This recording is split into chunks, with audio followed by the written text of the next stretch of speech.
ఎడారిలో సెలయేర్లు. సెప్టెంబర్ 6 నీవు నిలిచియుందువు. హెబ్రీయులు 1:11.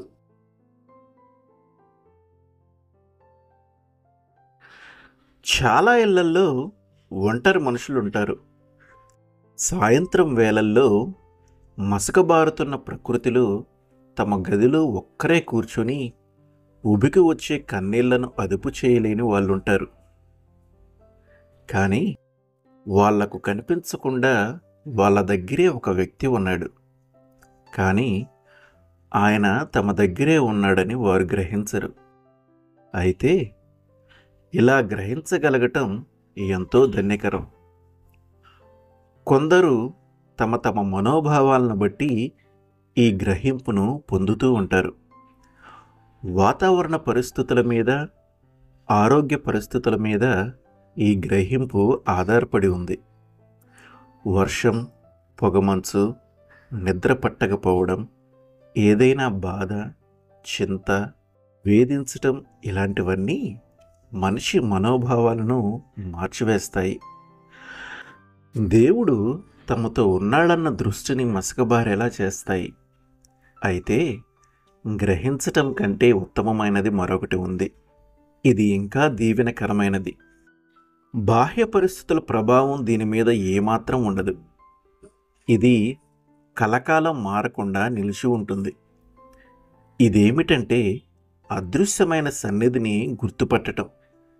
ఇది ఆశ్చర్యకరమైనది, సేదదీర్చేది, ఆదరించేది, ప్రోత్సాహాన్నిచ్చేది.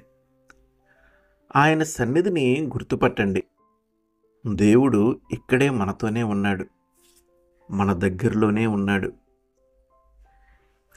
వాస్తవంగా ఉన్నాడు. ఆయన సన్నిధిని గుర్తుపట్టడం, గ్రహించగలగటం మనకు సాధ్యమైనదే.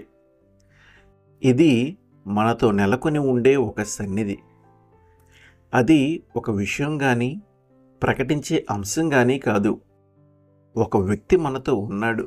ఆర్ద్ర హృదయుడైన స్నేహితుడు, సర్వశక్తిమంతుడైన ప్రభువు, అన్ని చోట్ల విలపిస్తూ ఉన్న ఆత్మలకు తోడుగా ఉన్నాడు. ఇది సంతోషకరమైన వార్త. నీకు కన్నీళ్లు తెప్పించిన చెయ్యి ఏదైనా సరే, అంగలార్చే నీ జీవిత వృక్షం ఏ ప్రవాహంలో పాతుకుని ఉన్నా సరే, గతకాలపు సంతోషాలు గతించిపోయినాయి. ఒకప్పటి నా సంపదలు నావి కావు. ఆకలిగొన్న హృదయం ఆక్రోశించింది. ప్రభు, నీవే సదా నిలిచి ఉండేది. సేదదీర్చే ప్రవాహాలు ఎండిపోయినాయి. ఆదుకునే స్నేహితులు లేకపోయారు. నిర్మలాకాశంలో మబ్బులు నిండాయి. ప్రభు, నీవే సదా నిలిచి ఉండేది. నా బలం నశించిపోయింది, పాదాల్లో శక్తి హరించిపోయింది. ఆదరణ లేని రోజుల్లో నేనెందుకు నిట్టూర్చాలి నీవు ఎప్పుడు నిలిచి ఉంటే?